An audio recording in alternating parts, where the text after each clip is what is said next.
Hi, and welcome to the Insiders by Durham Lane, where we get perspectives from industry thought leaders about strategies that are unifying marketing and sales cycles to help accelerate growth inside your world. Simon and I were joined by Jason Harvey from Zebra Technologies for this episode of The Insiders. During our discussion, Jason shared the cultural shift that is necessary to move from a product-focused to solution selling-based approach. We loved the be curious attitude Zebra has adopted. We also discussed how it's important not to overwhelm your buyers or your sellers. Small shifts can make big differences. Win-loss analysis, account classification, market transformation. If you're interested in any or all of these, listen on. As always, I hope you enjoy the discussion. Hello and welcome to The Insiders by Durham Lane, an industry podcast giving you the inside track on all things B2B sales and marketing. I'm your host, Simon Hazeldine. I'm an author, sales expert and keynote speaker on all things sales and negotiation. I'm joined by my co-host, the CCO and co-founder of Durham Lane, Richard Lane. Richard, it's great to be back with you for another Insiders episode. Do you want to tell us a little bit more about Durham Lane before you introduce our guest, please? Sure, and hi Simon, great to be back in the Insiders podcast studio. Durham Lane, very quickly, we're an integrated sales and marketing agency. We're in the business of helping our customers create always-on channels of meaningful and well-qualified sales opportunities the business development teams love to close. I'm particularly fascinated by that link between MQL and SQL and making sure that that works well for our enterprise customers. Thrilled to be joined today by Jason Harvey. Jason is VP Solution Sales for Zebra Technologies. I know from the pre-conversation we've had, we're in for a great episode today of The Insiders. So Simon, to get us started, I'm going to hand it back to you. Wonderful, Richard. Thank you very much. And Jason, welcome to The Insiders. Absolutely wonderful to have you with us. First question, which we normally ask so the listeners can get to know you a little bit. Could you give us a little bit of background on yourself and particularly how you came to be in the role that you're in currently?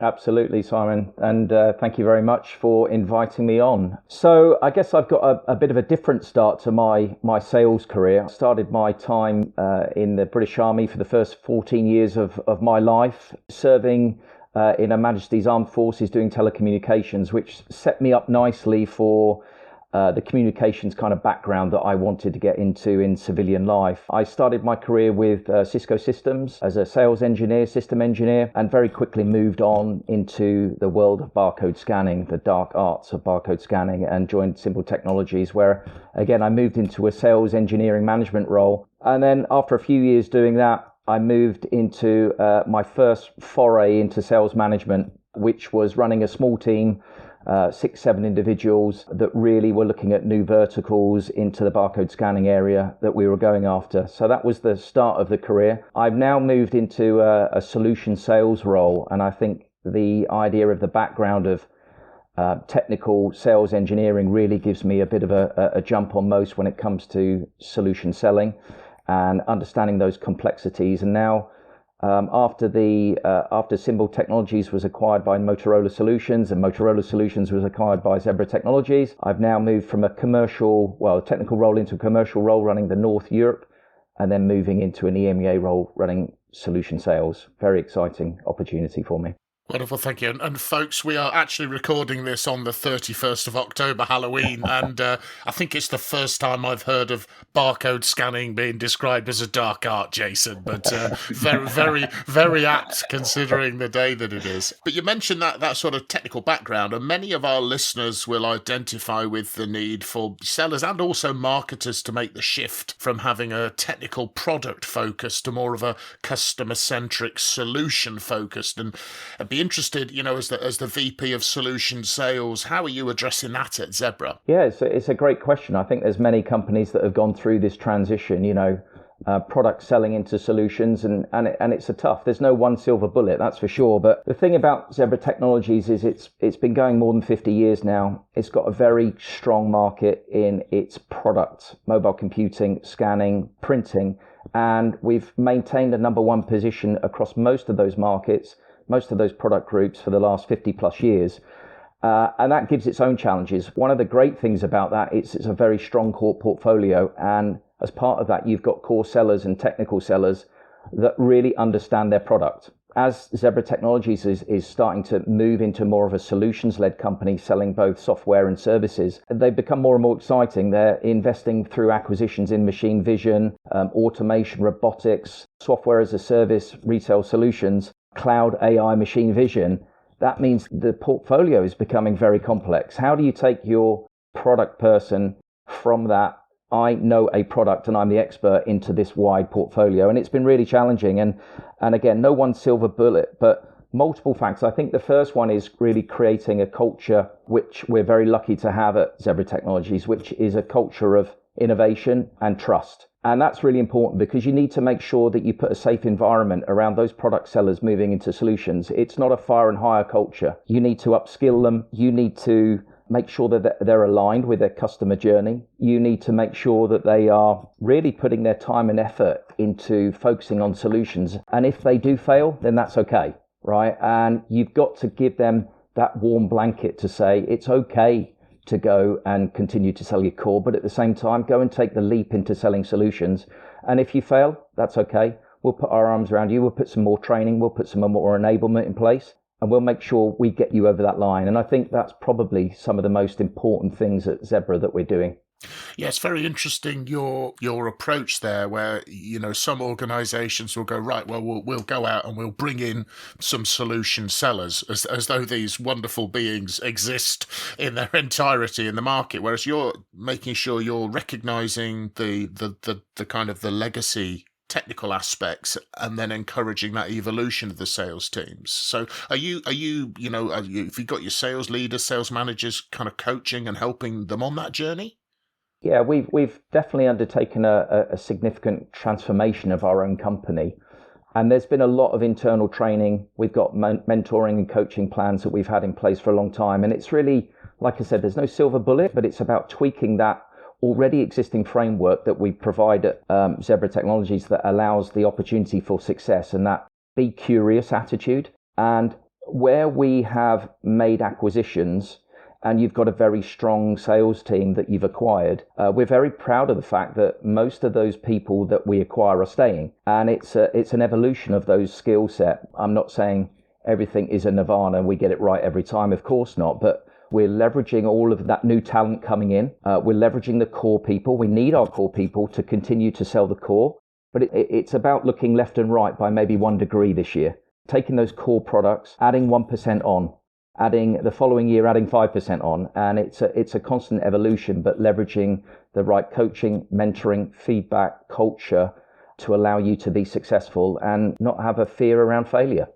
Yeah, which is a really interesting perspective in sales. A big focus on winning the deal, isn't there? And failure sometimes, not something people feel as comfortable with. Richard, from a Durham Lane point of view, this shift that has to take place in many industries from a more technical, product feature focus to a solution outcome focus. What's your take on that? Yeah, I love that be curious attitude. And I think sales for so long has been selling stuff rather than helping your buyers to buy from you, and that's where our selling at high level methodology comes from. It's really that sort of consultative sell it in a box, I guess, and really interesting to hear the cultural shift that Jason and the team are on, or Zebra as a business are on, because I don't think you can underestimate the sort of impact that shift will have, but also you've got to keep the day job going. You've got to keep the lights on, and so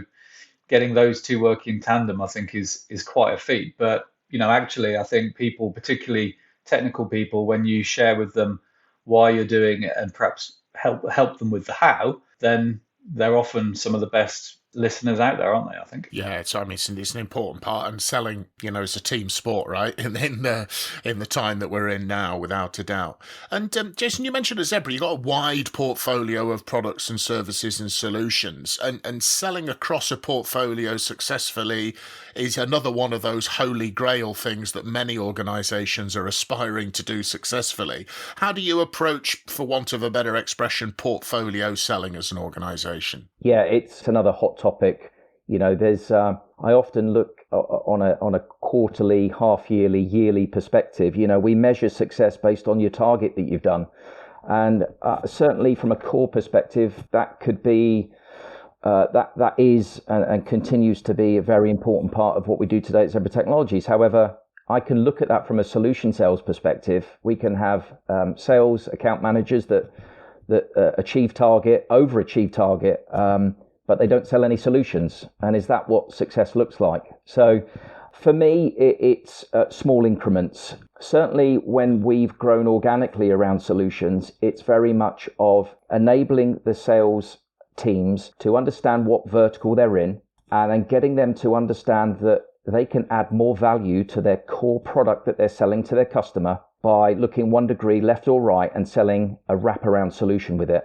When you do that right, we're finding that account managers that have been very core centric on that portfolio of product realize they're much more relevant and they're much more sticky with their customer base, and their customer starts to see them. We overuse the word trusted advisor, and they start to see them from a commodity salesperson to really a trusted advisor, because they understand that they're offering more value to them.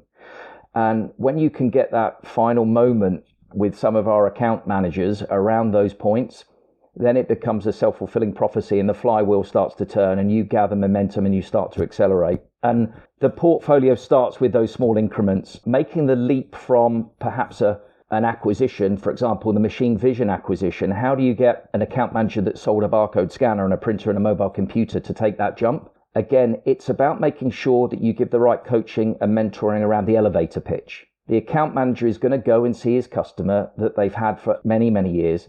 Hopefully they've built up that trusted advisor status. They've become a bit more relevant. They've added a bit more value. They understand the customer journey. And because they're in that luxurious position, they can have that elevator pitch around the value proposition of something that we bought from a right-hand side solution. And if you get that right, that is the fast start that you need for the account manager to open the door for the skilled solution seller that's got the deep understanding of the solution they're providing. So the portfolio is wide. Eat the elephant in bite-sized chunks every single time. Don't overwhelm your customer. Understand your customer's journey. Don't overwhelm the seller.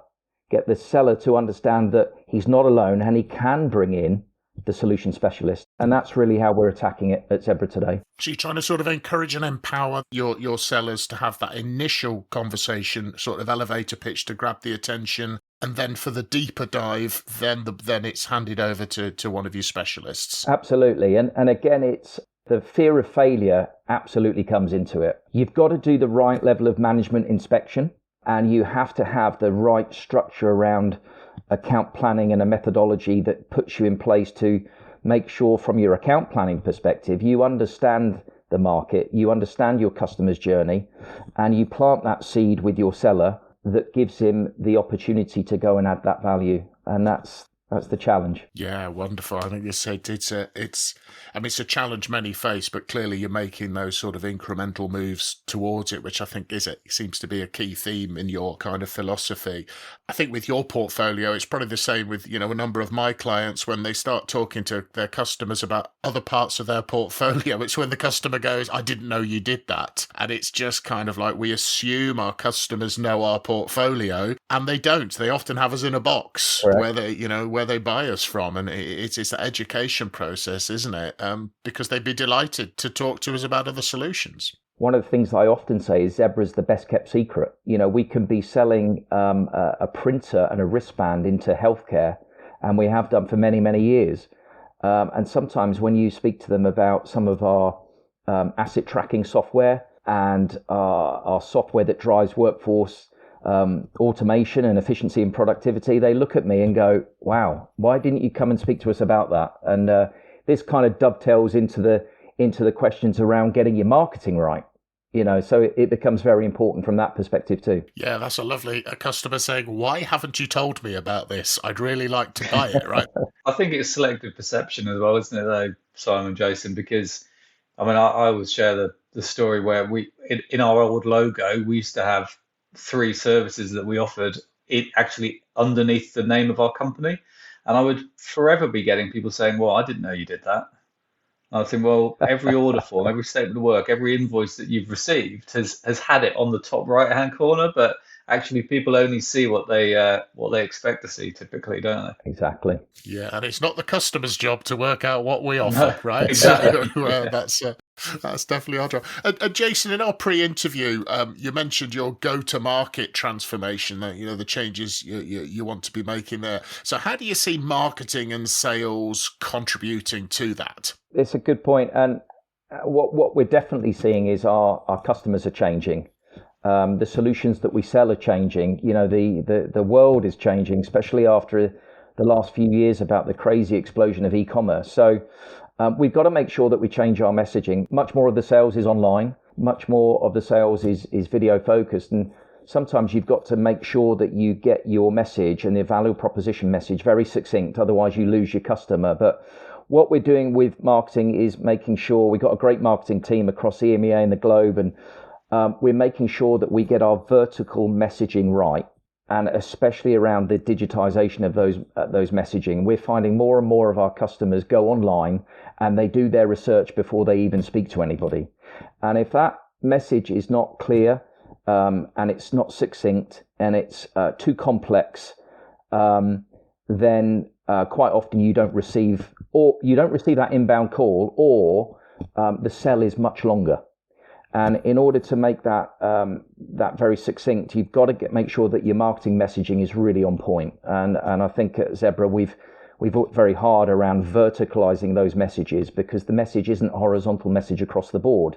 Clearly, Zebra is an asset intelligence company, really driving assets and employees and keeping track of those things in the enterprise and doing that real time at the edge where work gets done. And that's your horizontal message, but you've got to make sure that you go back up and go, how is that meaningful for me in healthcare or pharmaceutical or retail or manufacturing? And those are the things that we've worked very hard on making sure we get right. Yeah, I mean, I think we've mentioned a few times on the Insiders, and the research is a little bit old now. The CEB research that average B2B buyers for 57% of the way through their buying process before they want to engage with the seller. I'm sure it's probably even further on now. So it's interesting to hear you talk about how you've really got to be there when they're researching.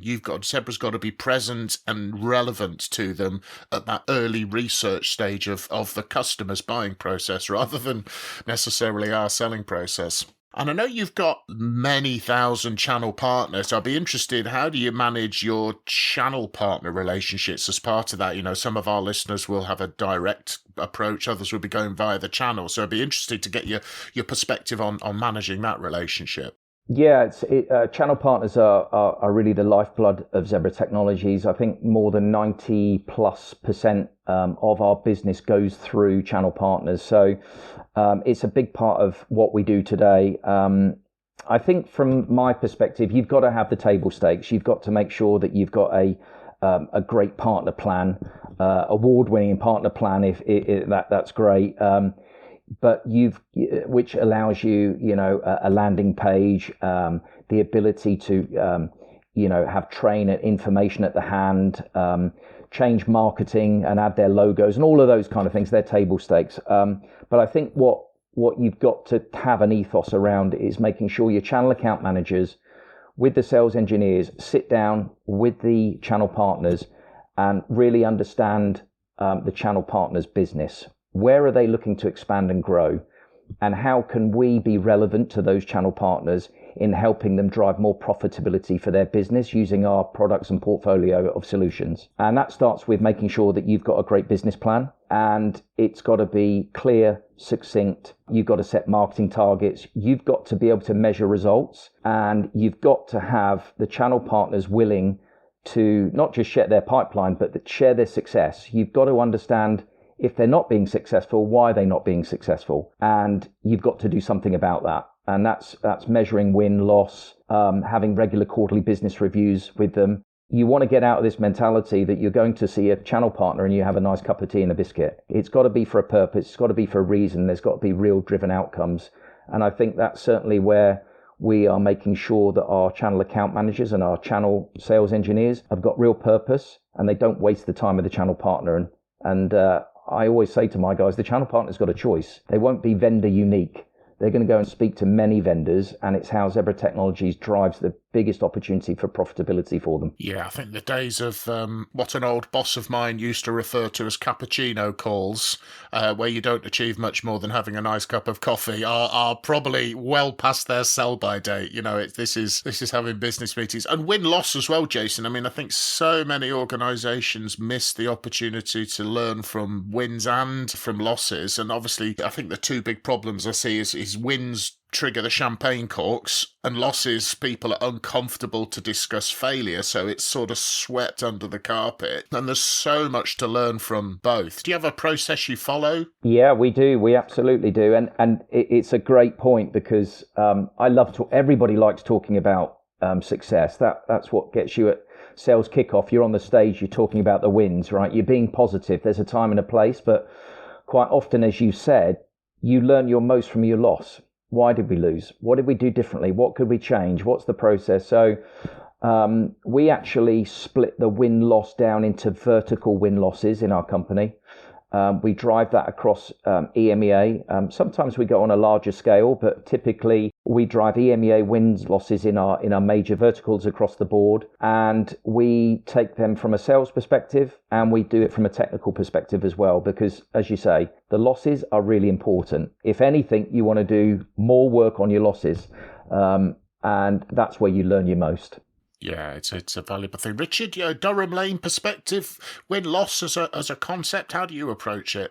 Yeah, being a services organisation, we probably obsess over the wins and then obsess over the losses when we, from a service delivery perspective. I think actually one analysis is really important, because then how can you copycat that? So rather than just necessarily the champagne popping, which I think we all do, and we want to celebrate. I think why did we win is really important, as important as why did we lose. But one of our mantras is 24 hours to celebrate or wallow in misery. So celebrate when it goes well, and commiserate when it doesn't, but then get back on the track. Yeah, I've got you. The 24-hour failure wallow is allowed, and then after that, let's learn from it and get back on. Well, it comes back to my interest in the blues. So yeah, sort of 24 hours to get deep down and dark with it, and when things go well, then celebrate. But remember that deal didn't just happen in one day; it happened over months of effort from lots of different people. So I think it's really easy in sales for people to get carried away with the moment of the win and seeing it as a moment, whereas actually it's the culmination of a huge amount of effort typically, isn't it? So, and I think having learning reviews or huddles with your team to share that and say, okay, we've won, what can we now apply elsewhere? Oh, we've lost, what have we learned? How can we apply that elsewhere? I think is kind of a good discipline for sales managers and sales leaders to encourage. Jason, in our pre-interview conversation, we were discussing how you classify your customer accounts and therefore how you organise your teams to support that. This is obviously something that lots of organisations, struggle with sometimes or find quite a challenge. It would be great to get your insight into the key factors you consider in that classification process. Yeah, so we've in the bigger countries in Zebra, we're very vertically aligned. So we typically look at the top 100, top 200 biggest, the standard, public, private, size, location, buying patterns, technology adoption, those kind of things. And we're pretty much covered off on those big accounts. And I call it the tip of the triangle, right? The pyramid. We're right at the top. We do that very well. But I think, and that's certainly the case for our core. We are moving to make sure that we drive a better customer engagement and a customer outcome. So we're very much looking at getting to the right persona and making sure that it isn't just the IT procurement or the ID director. There's multiple persona across the board, and never so much so now that we're looking into solutions. We are looking at market size, of course, is a factor. We're then drilling that down into, identify the sweet spot and really understand, what's the profit potential that we've got from the solutions that we're selling into that vertical. How relevant is that? and what's the profit potential for us as well as a company, because they go hand in glove, right? And then we make sure that we've either got solution specialists or account managers covering that.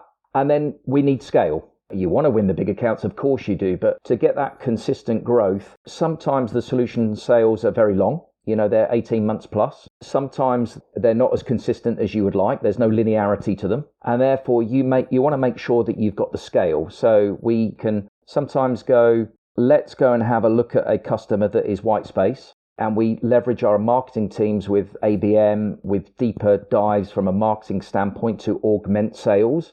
And if we get the right approach and the right value set there, we go then after that. And then we go drop a tail down to go for that mid-market. In order to drive that scalability, we're using a lower cost model of inside sales, for example, maybe agency, to start to drive the messaging around.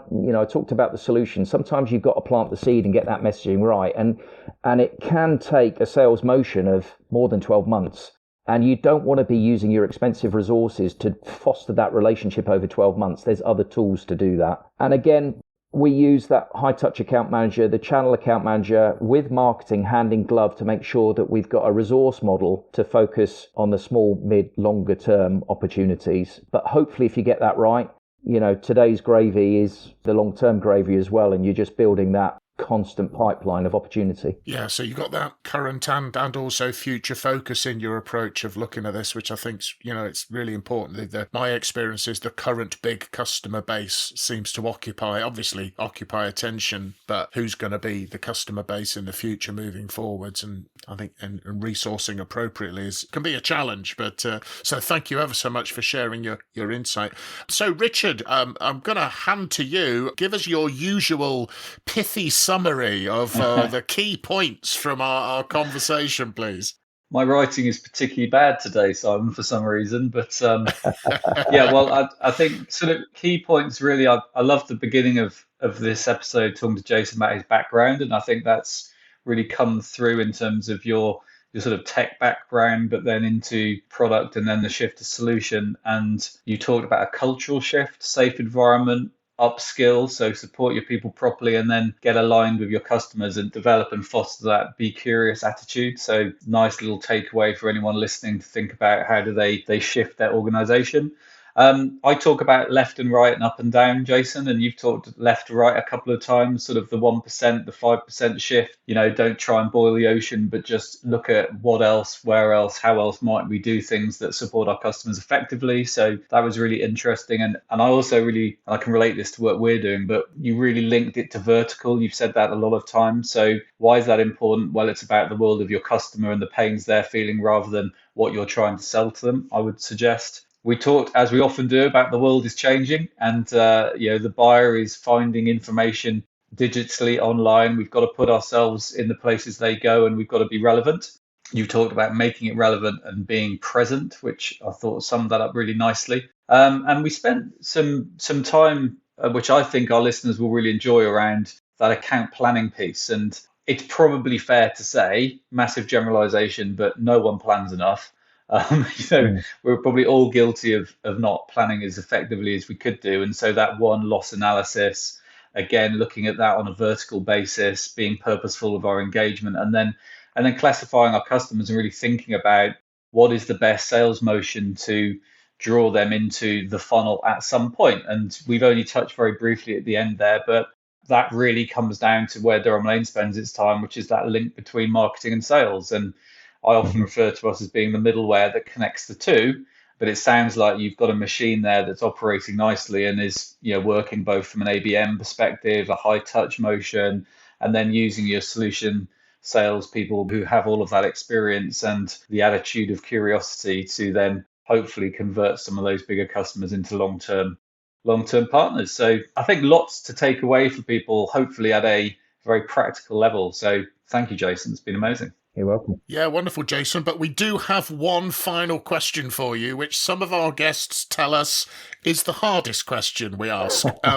We're building the Insiders Spotify playlist, and we're asking every guest to choose a song which we will add to the playlist. Sounds like Rich has got a little bit of blues on there for his loss review moments, his 24 hours.